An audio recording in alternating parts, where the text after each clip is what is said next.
Welcome back to my channel Alfina aesthetic lifestyle. അപ്പോൾ ഇന്ന് നമ്മൾ വന്നിരിക്കുന്നത് ഒരുപാട് പേര് റിക്വസ്റ്റ് ചെയ്ത ഒരു വീഡിയോ ആയിട്ടാണ്. BVOC operation theatre and anaesthesia technology കോഴ്സിനെ പറ്റിയിട്ടാണ് നമ്മൾ ഇന്ന് പറയുന്നത്. അപ്പോൾ ഒരുപാട് പേര് ഡൗട്ട് ചോദിച്ച ഒരു കാര്യമായിരുന്നു, ഈ കോഴ്സ് നല്ലതാണോ, ഇത് എടുക്കാമോ, ഇതിന് വാല്യൂ ഉണ്ടോ? അപ്പോൾ ഇന്ന് നമ്മൾ അതിനെ പറ്റിയായിട്ടായിരിക്കും ചർച്ച ചെയ്യുന്നത്. കഴിഞ്ഞ ദിവസം ഞാൻ ചെയ്ത ഒരു വീഡിയോയ്ക്ക് ഞാൻ പറഞ്ഞിട്ടുണ്ടായിരുന്ന കാര്യമാണ്, ഒരുപാട് പേര് BVOC അനസ്തീഷ്യ പറ്റിയിട്ട് ഡൗട്ട് ചോദിച്ചിരുന്നു. ഞാൻ അത് എൻക്വയറി ചെയ്തതിന് ശേഷം മാത്രം നിങ്ങൾക്ക് ഉത്തരം തരാമെന്ന്. അതുകൊണ്ടാണ് നമ്മുടെ വീഡിയോ കുറച്ചൊന്ന് ലേറ്റ് ആയി പോയത്. അപ്പൊ നമ്മൾ ഇന്ന് സംസാരിക്കാൻ പോകുന്നത് ഈ കോഴ്സിനെ പറ്റിയിട്ടാണ് കേട്ടോ. അപ്പോൾ ഇത് ബേസ് ചെയ്ത് നിങ്ങളെ ഏതെങ്കിലും ഏജൻസീസ് വിളിക്കുകയോ സംസാരിക്കുകയോ ആരെങ്കിലും ഇതിന് അഡ്മിഷൻ എടുത്തിട്ടുണ്ടോ എന്നുള്ളതെല്ലാം എനിക്കൊന്ന് കമന്റ് സെക്ഷനിൽ പറയണം. ഓക്കെ, അപ്പൊ നമുക്ക് ഈ വീഡിയോയിലേക്ക് പോകാം. ഇന്ന് നമ്മൾ സംസാരിക്കാൻ പോകുന്നത് BVOC bachelor of vocation operation theatre and anaesthesia technology കോഴ്സിനെ പറ്റിയിട്ടാണ്. ഞാൻ എല്ലാ കോഴ്സസ് ചെയ്യുന്ന വീഡിയോസിലും പറഞ്ഞിട്ടുണ്ടായിരുന്ന ഒരു കാര്യമാണ്, നിങ്ങൾ ഏത് കോഴ്സ് എടുക്കാനാണെങ്കിലും യൂണിവേഴ്സിറ്റി അഫിലിയേഷൻ ഉണ്ടോ എന്നും പഠിച്ചിറങ്ങി കഴിഞ്ഞാൽ വാല്യൂ ഉണ്ടോ എന്നുള്ളതും അന്വേഷിച്ചതിന് ശേഷം മാത്രമേ കോഴ്സ് എടുക്കാവൂ എന്നുള്ളത്. അതുപോലെ തന്നെ മറ്റൊരു സ്കാം നടക്കുന്ന ഒരു കാലഘട്ടമാണ് ഇപ്പോൾ 2025. ഒരുപാട് ഏജൻസീസ് നിങ്ങൾ അങ്ങോട്ട് ചെല്ലാതെ തന്നെ കോണ്ടാക്ട് ചെയ്യുന്നവരുണ്ട്. ഇപ്പൊ കോഴ്സസിനെ ബേസ് ചെയ്ത് നമ്മുടെ കേരളത്തിൽ ഒരുപാട് സ്കാം നടക്കുന്നുണ്ട്. പ്രത്യേകിച്ച് നമ്മൾ ഇന്ന് പറയാൻ പോകുന്നത് BVOC operation theatre and anaesthesia technology കോഴ്സിനെ പറ്റിയിട്ടാണ്. നിങ്ങൾ ഇത് എടുക്കണമോ എന്ന് ചോദിച്ചു കഴിഞ്ഞാൽ ഞാൻ എടുക്കണ്ട എന്ന് തന്നെയാണ് പറയുന്നത്. കാരണം എന്ന് പറയുന്നത്, നമ്മൾ operation theatre and anaesthesia technology BSc എടുത്തു കഴിഞ്ഞാലും ഡിപ്ലോമ എടുത്തു കഴിഞ്ഞാലും നമ്മൾ ചെയ്യേണ്ടത് എന്താണ്, നമ്മൾ പഠിച്ചിറങ്ങിയതിന് ശേഷം നമുക്ക് കോളേജിൽ നിന്നും ഒരു സർട്ടിഫിക്കറ്റ് കിട്ടും. അതായത് നമ്മൾ പഠിച്ചിറങ്ങി എന്ന് പറഞ്ഞിട്ടുള്ള സർട്ടിഫിക്കറ്റ്. ഓക്കെ, ഈ സർട്ടിഫിക്കറ്റിന് നമ്മൾ DME directorate of medical education വഴി രജിസ്റ്റർ ചെയ്യണം. നമ്മുടെ ട്രിവാൻഡ്രത്ത് മെഡിക്കൽ കോളേജിന്റെ അവിടെയാണ് DME ഓഫീസ് ഉള്ളത്. അവിടെ പോയി നമുക്ക് കോളേജിൽ നിന്ന് കിട്ടിയ സർട്ടിഫിക്കറ്റും ബാക്കി അവർ പറയുന്ന ഡോക്യുമെന്റ്സ് എല്ലാം കൊടുത്തതിന് ശേഷം DME രജിസ്ട്രേഷൻ നമ്മുടെ സർട്ടിഫിക്കറ്റ് ചെയ്ത ഒരു രജിസ്റ്റേർഡ് സർട്ടിഫിക്കറ്റ് നമുക്ക് കിട്ടുന്നതായിരിക്കും.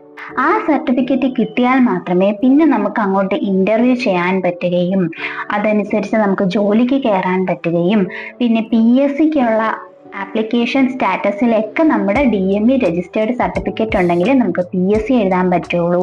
അതോടൊപ്പം തന്നെ എബ്രോഡ് പോകണമെങ്കിലും ഈ സർട്ടിഫിക്കറ്റ് വളരെ ഇമ്പോർട്ടൻ്റ് ആയിട്ടുള്ള ഒരു സർട്ടിഫിക്കറ്റ് ആണ്. അപ്പൊ ഞാൻ ഇത്രയും പറഞ്ഞ കാര്യങ്ങൾ നിങ്ങൾക്ക് മനസ്സിലായെന്ന് വിശ്വസിക്കുന്നു. മനസ്സിലായിട്ടില്ലെങ്കിൽ ഒന്ന് കമന്റ് ചെയ്ത് തന്നാൽ മതി, ഞാൻ എന്തായാലും നിങ്ങൾക്ക് പേഴ്സണലായിട്ട് റിപ്ലൈ തരാം. അപ്പൊ നമ്മളിപ്പോൾ പറഞ്ഞു വന്നത് BVOC അനസ്തീഷ്യയെ പറ്റിയിട്ടാണ്. BVOC എടുത്തു കഴിഞ്ഞാലുള്ള പ്രശ്നം എന്ന് പറയുന്നത്, ഇത് 3 ഇയർ കോഴ്സാണ്. 3 ഇയർ കോഴ്സ് കഴിഞ്ഞിട്ട് നിങ്ങൾ ഇറങ്ങിയ കോളേജിൽ നിന്നുള്ള സർട്ടിഫിക്കറ്റ് കിട്ടി നിങ്ങൾ DMEയിലേക്ക് പോകുമ്പം അവർ പറയും, ഈ കോളേജിൽ വെച്ചിട്ട് ഈ അഫിലിയേഷൻ വെച്ചിട്ട് ഈ യൂണിവേഴ്സിറ്റി അപ്രൂവ്ഡ് അല്ലാത്തത് കൊണ്ട് നമുക്ക് DMEയിൽ ഈ സർട്ടിഫിക്കറ്റ് രജിസ്റ്റർ ചെയ്യാൻ പറ്റില്ല എന്ന് പറഞ്ഞ രീതിയിലുള്ള അവസ്ഥകൾ പല കുട്ടികൾക്കും ഫേസ് ചെയ്തിട്ടുണ്ട്. അപ്പോൾ BVOC അനസ്തീഷ്യ നിങ്ങൾ എടുക്കുവാണ്, നിങ്ങൾ ഏതെങ്കിലും ഏജൻസീസോ അല്ലെങ്കിൽ നിങ്ങൾ അങ്ങനെ ഒരു കോഴ്സ് എടുക്കുവാണ് എന്നുണ്ടെങ്കിൽ നിങ്ങൾ പ്രോപ്പറായിട്ട് ചെയ്തിരിക്കേണ്ട കുറച്ച് കാര്യങ്ങൾ ഞാൻ പറഞ്ഞു തരാം. ഇത് സ്കിപ്പ് ചെയ്യാതെ കാണണം കേട്ടോ. നിങ്ങൾ വിളിക്കുന്ന കോളേജിൽ നിന്നും അല്ലെങ്കിൽ നിങ്ങളെ വിളിക്കുന്ന ഏജൻസിയോട് നിങ്ങൾ ചോദിക്കുക, ഈ യൂണിവേഴ്സിറ്റി ഏത് യൂണിവേഴ്സിറ്റിയാണ്, അപ്രൂവ്ഡ് യൂണിവേഴ്സിറ്റി ആണോ? അവർ പറയും അപ്രൂവ്ഡ് യൂണിവേഴ്സിറ്റി ആണ്. എന്നാൽ നിങ്ങൾ അങ്ങോട്ട് ചോദിക്കുക, പഠിച്ചിറങ്ങിക്കഴിഞ്ഞാൽ ഈ യൂണിവേഴ്സിറ്റിയിൽ നിന്ന് കിട്ടുന്ന സർട്ടിഫിക്കറ്റിന് വാല്യൂ ഉണ്ടോ എന്ന് നിങ്ങൾ അങ്ങോട്ട് ചോദിക്കുക. അപ്പോൾ അവർ പറയും വാല്യൂ ഉണ്ടെന്ന് പറയും. അപ്പം നിങ്ങൾ എന്ത് ചെയ്യുക, ഈ യൂണിവേഴ്സിറ്റിയിലേക്ക് ഡയറക്റ്റ് വിളിക്കുക, അല്ലെങ്കിൽ ആ കോളേജിൽ ഡയറക്റ്റ് പോവുക. അവരെന്തായാലും ഒരു കോളേജിന്റെ പേര് പറഞ്ഞു തരുമല്ലോ, ആ കോളേജിൽ ഡയറക്റ്റ് പോവുക, അവിടുത്തെ സീനിയേഴ്സുമായിട്ട് സംസാരിക്കുക. സീനിയേഴ്സ് അവർ പെട്ട് നിൽക്കുവാണെങ്കിൽ നിങ്ങളെ ഒരിക്കലും അവർ പെടുത്താൻ വേണ്ടി നിൽക്കില്ല.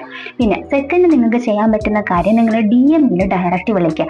DMEയിൽ ഡയറക്റ്റ് വിളിച്ചിട്ട് ഇന്ന കോളേജിൽ ഇന്ന യൂണിവേഴ്സിറ്റിയാണ് പറയുന്നത്, ഇത് പഠിച്ചിറങ്ങി കഴിഞ്ഞാൽ എൻ്റെ സർട്ടിഫിക്കറ്റുമായി ഞാൻ DME വന്നു കഴിഞ്ഞാൽ DME അപ്രൂവ്ഡ് സർട്ടിഫിക്കറ്റ് എനിക്ക് കിട്ടുമോ എന്ന് DMEയോട് ചോദിച്ചു കഴിഞ്ഞാൽ DMEയിലുള്ളവർ പറഞ്ഞു തരും.